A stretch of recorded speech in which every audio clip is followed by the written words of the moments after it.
Distinguished Mr. Prime Minister, dear Mr. Speaker of the House of Representatives, dear Mr. President of the Senate, dear Leader of the Opposition, ladies and gentlemen, members of the government, senators, and members of the Parliament, Australian people, thank you for the great honor of speaking to you today. In May 2016, thousands of Australians gathered at Perth Airport to see the Ukrainian Mriya for the first time. Mriya is the name of our N-225 aircraft. Mriya is a dream in English.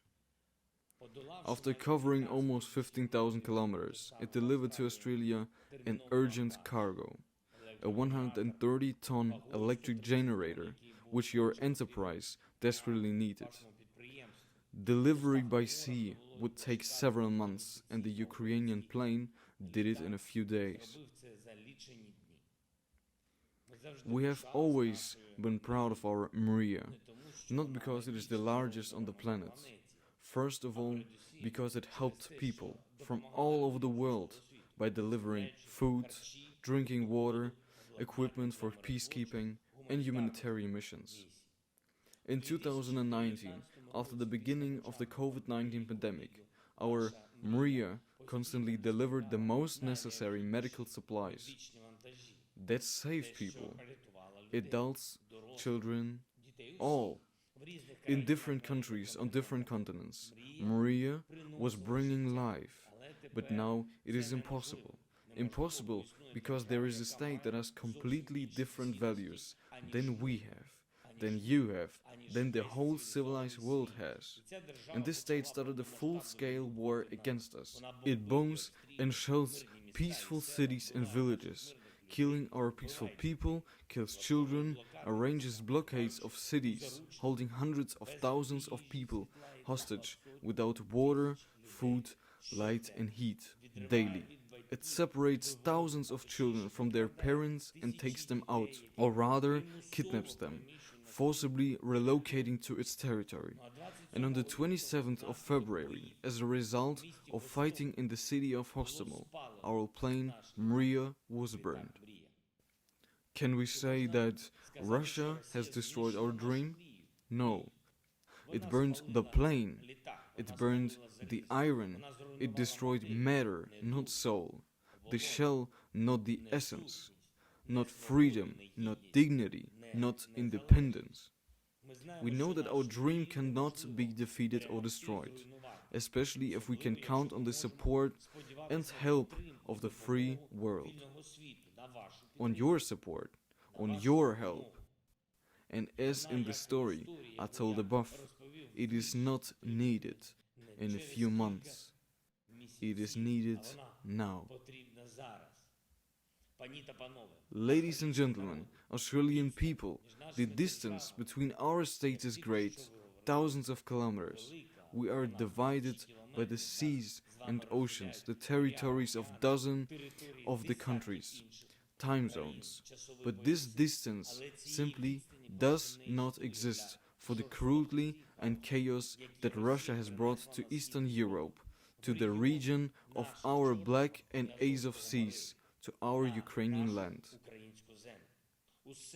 Everything that is happening in our region due to Russia's aggression and that is destroying the lives of our people has already become a real threat to your state. This is the nature of evil.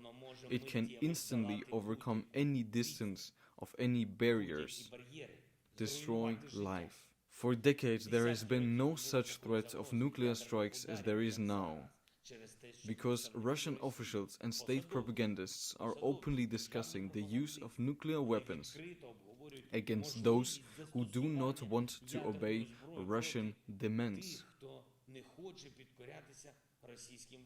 For decades, it has not been the case that one state completely blocked the sea for another state and all merchant ships of any country. But that is exactly what Russia has done. Our part of the Black Sea and the Sea of Azov is now a completely dead sea. and any ship that tries to enter our waters can simply be destroyed by the Russian fleet. More than 100 merchant ships under various flags are blocked by Russia in our ports. For decades, there has never been a state in the world that has started a war against a neighboring people, openly declaring its conquest or destruction, so that not even the name of the nation remains, so that there is no possibility of free life for this nation. Russia has already returned to the world the worst pages of the 20th century. The greatest threats of that century, it returned the evil that humanity has long hoped to forget. But the worst thing is that if Russia is not stopped now, if Russia is not brought to justice, some other countries in the world that dream of a similar war against their neighbors will decide that this is possible for them as well. The fate of global security is being decided now. No human is capable of controlling the wind and precipitation on the planet, and therefore no one will be able to save one or another part of the earth from radiation pollution due to the use of nuclear weapons. No state on this planet should have been a theoretical possibility to block maritime trade routes and even more so to completely close the sea to other states. I repeat once again, there should not even be a theoretical possibility. No ruler in the world should count on impunity when considering the prospect of war. Ladies and gentlemen, Australian people, after 36 days of Russians' full-scale war against Ukraine, it is safe to say that there is no other way in the world to guarantee global security than to force Russia into silence, into peace, and also to bring it to justice. This is important for everything it has done against global security. A state that does not shy away from nuclear blackmail should immediately receive sanctions that demonstrate that blackmail has devastating consequences for the blackmailer.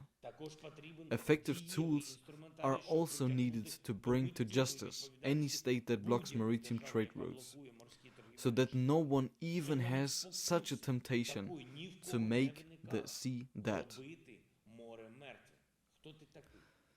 Now there are simply no such tools in the world.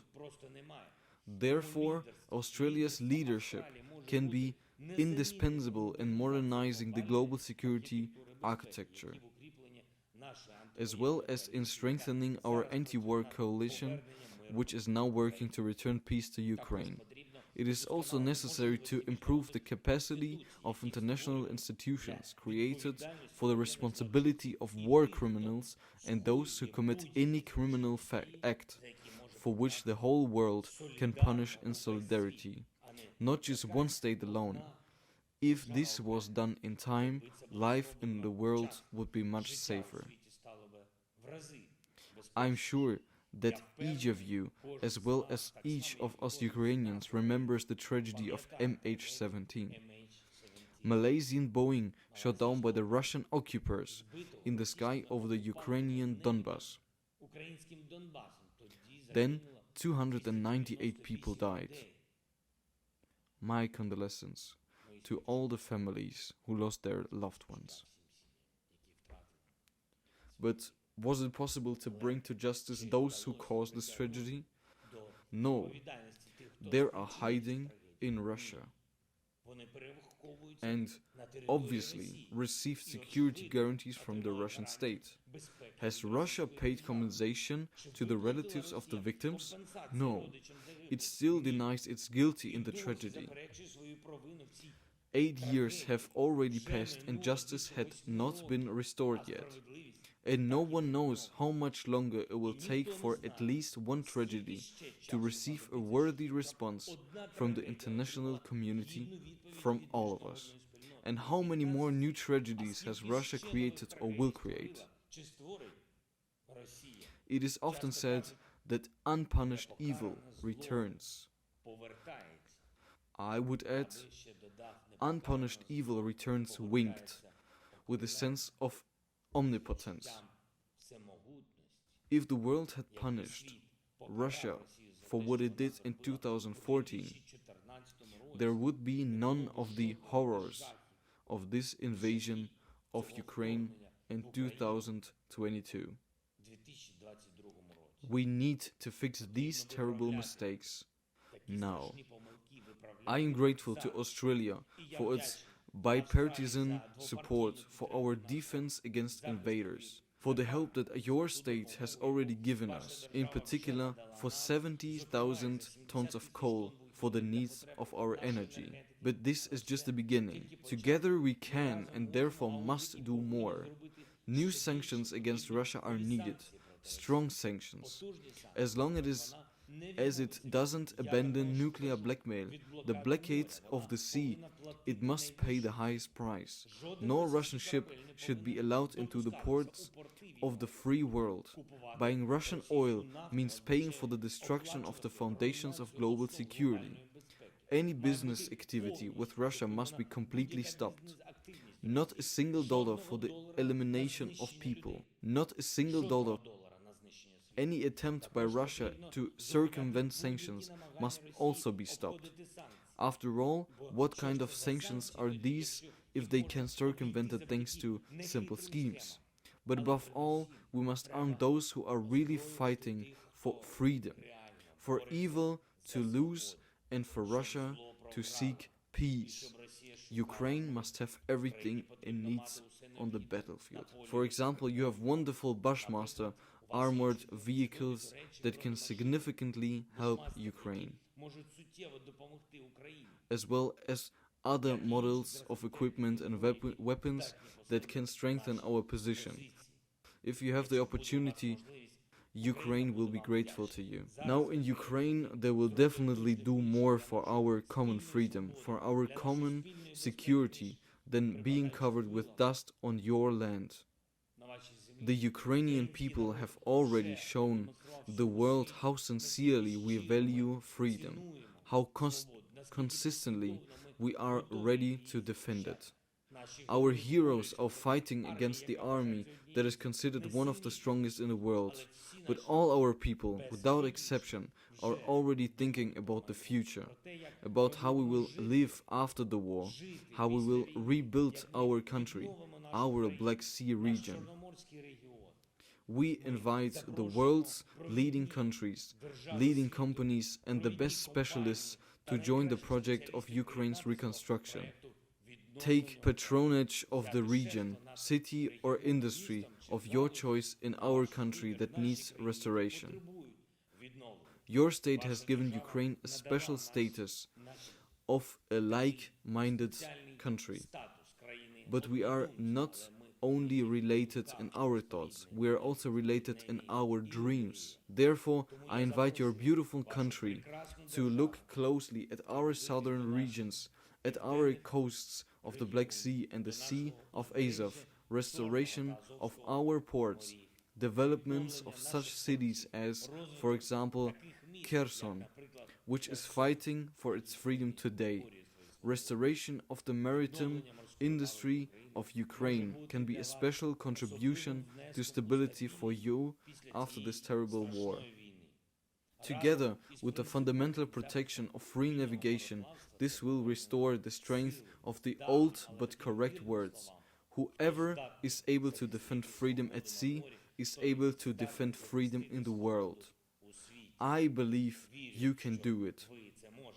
And I hope that the Ukrainian community of Australia, our strong Ukrainian community, will join this common work. It will support us now as much as in previous years. Dear friends, the geographical distance between us is insane. Thousands of kilometers. But what does this distance mean for those who have a common understanding, who see the world the same way, who are bitterly disturbed when the enemy comes, when children are killed, when cities are destroyed, when refugees are shot in the roads, when a peaceful country is returned into a burnt territory? Then any distance disappears. Geography means nothing. Only humanity matters. Only a dream of returning to a peaceful life. A dream we will fulfill. Definitely. And definitely together. Thank you. Thank you, Australia. Glory to Ukraine.